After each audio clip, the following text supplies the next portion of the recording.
I told you. Why don't we go out in the front porch, spread it out? It's nice out there.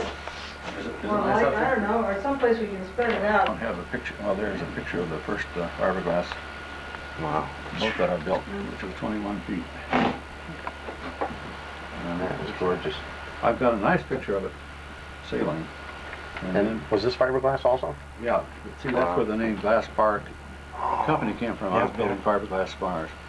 And I'm swinging on this this one. That's a 19-foot mast, and it weighed 7 pounds.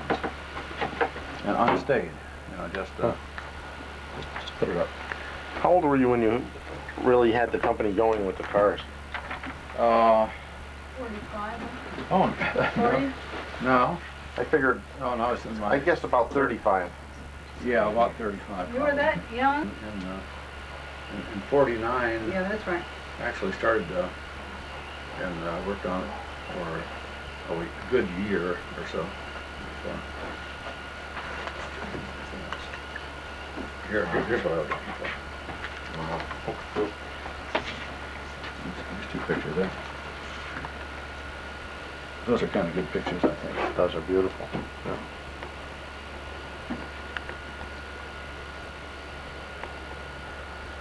Yeah, it's real nice.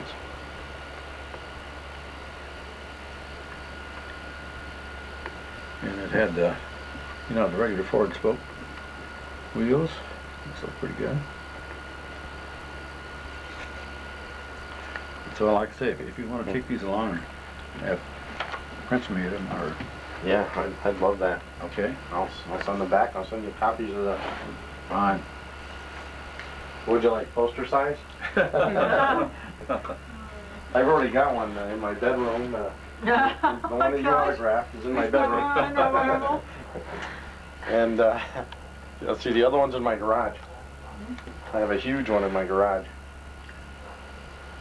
We did a lot of hard tops. Started off with a hard top for the 120 Jaguar, Pete McQueen's car, and Oh, wow. yeah,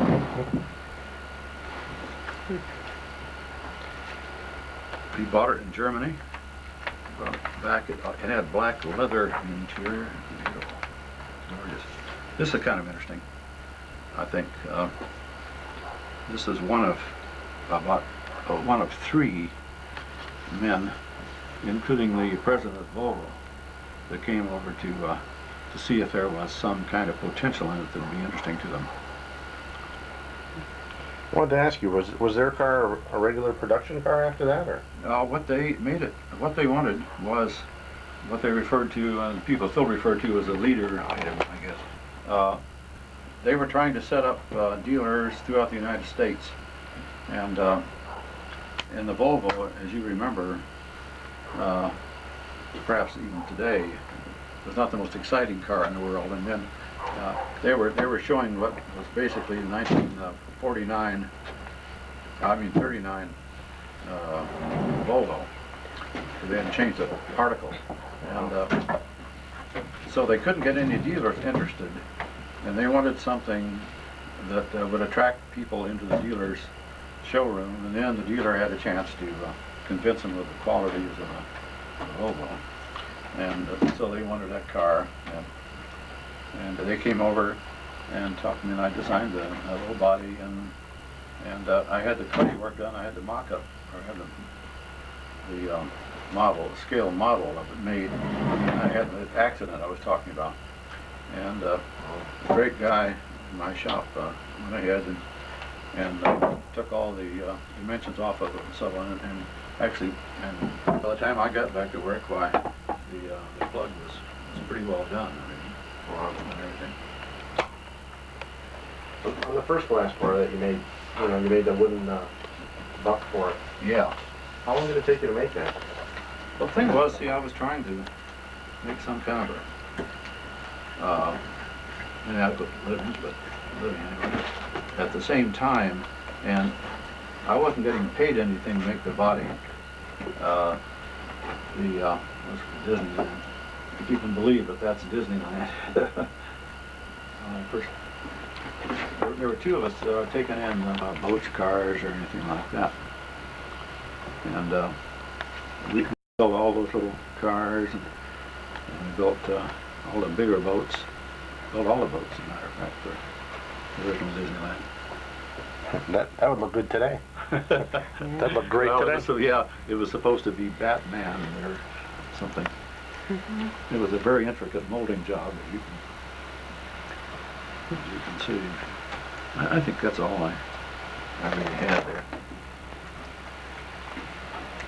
Everything else I just... People must have recognized you on the street then.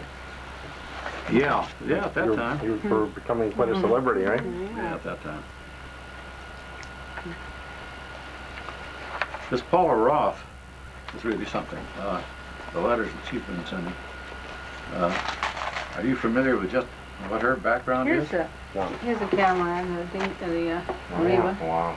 There's a trophy from the SR race. Anyway, she and her husband live in Apache Junction, Arizona, and she's an avid Glasspar addict or something. It's just She's a drag racer. not only that, she's a mechanical engineer and an automotive engineer.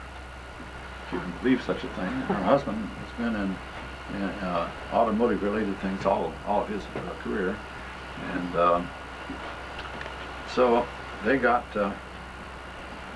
everything has been cars with them. And she said that she was never really interested in boats because she grew up in Seattle, where my wife grew up.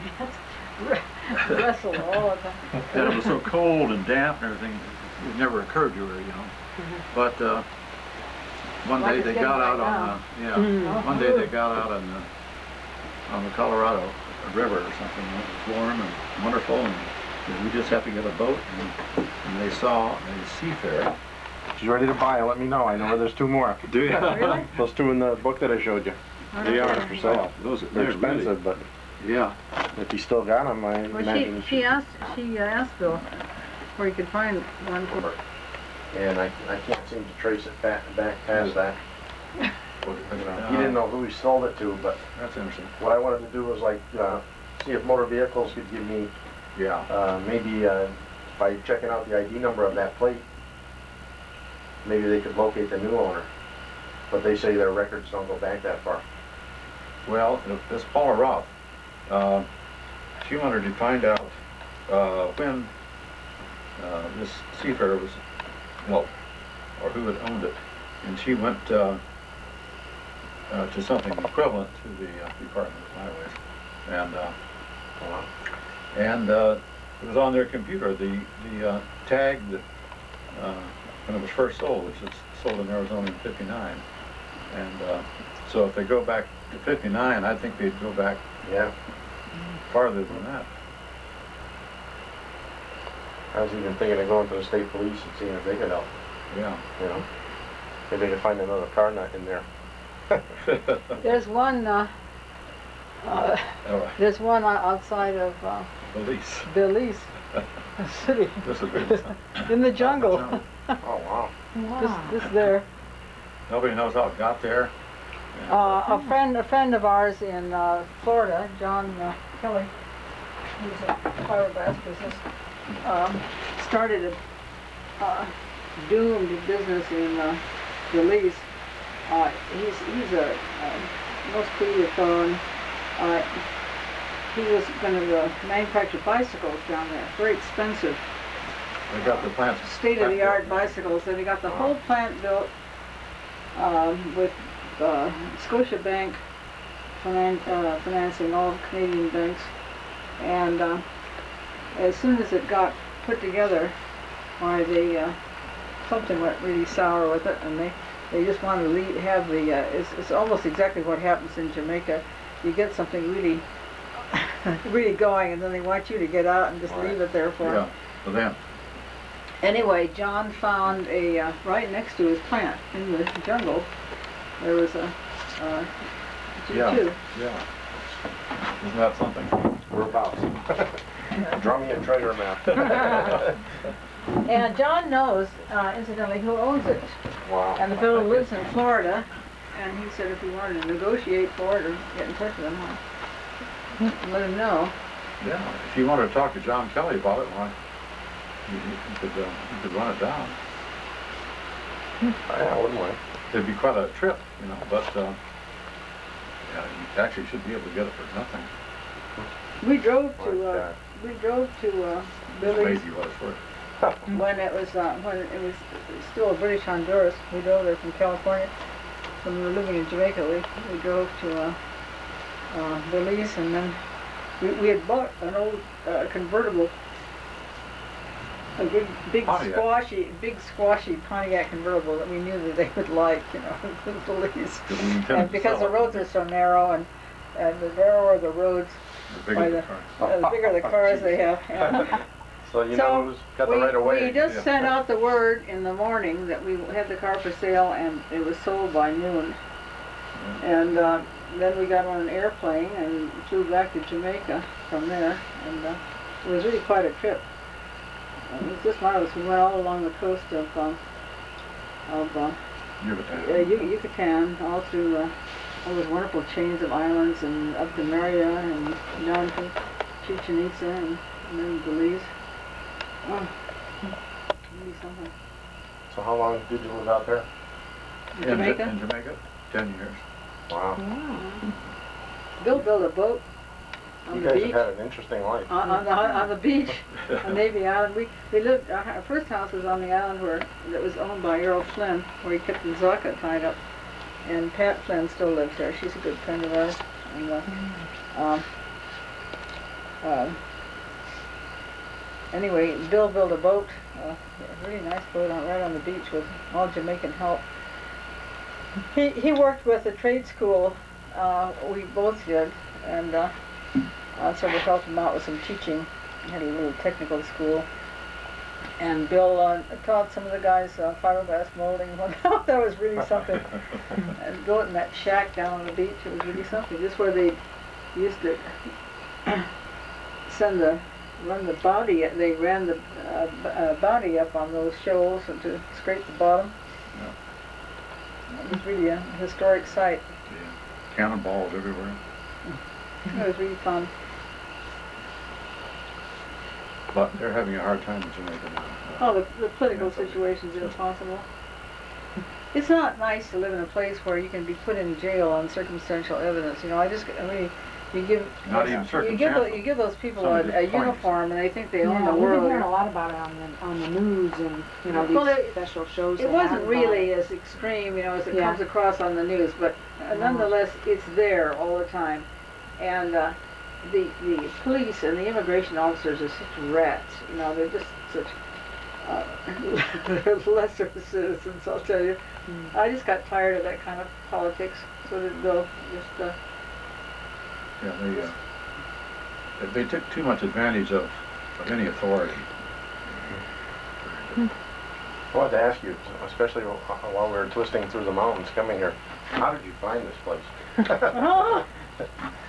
We Stick a pin in the drove. map or what? You know, Yeah. we got sick of Florida very quickly, and we had never in our lives before taken all the time we wanted and just traveled, which we love to do. And we bought this old Dodge van. It had 90,000 miles on it when we bought it, and we drove 50,000 miles in it. And we were gone 2 years, and we went up looking for exactly where we wanted to live. And we thought we'd live in New England. We had romantic ideas about a boat yard and everything. Well, New England was just impossible. Anything on the water was so expensive. Anything within commuting distance of New York is just out of the question. And so then we drove through the northern United States and Canada, down to California, Baja California, Mexico, which we've been in lots of times. Flew to Hawaii, hated Hawaii, came back to San Diego, and Bill said, I still like West Virginia best. We drove back here. It's beautiful. And then we, Beautiful, absolutely. Isn't it? gorgeous. It is, yeah. we got the house such as it was. It was pretty cold now. The house such as it was, and 35 acres for what, 15,000. Oh my God. And Wow. but we You put got a lot of house. a lot into it. I mean, that room that we were in, Beautiful. Yeah, new. yeah, that's So what I- cozy Nice, and nice just- studio.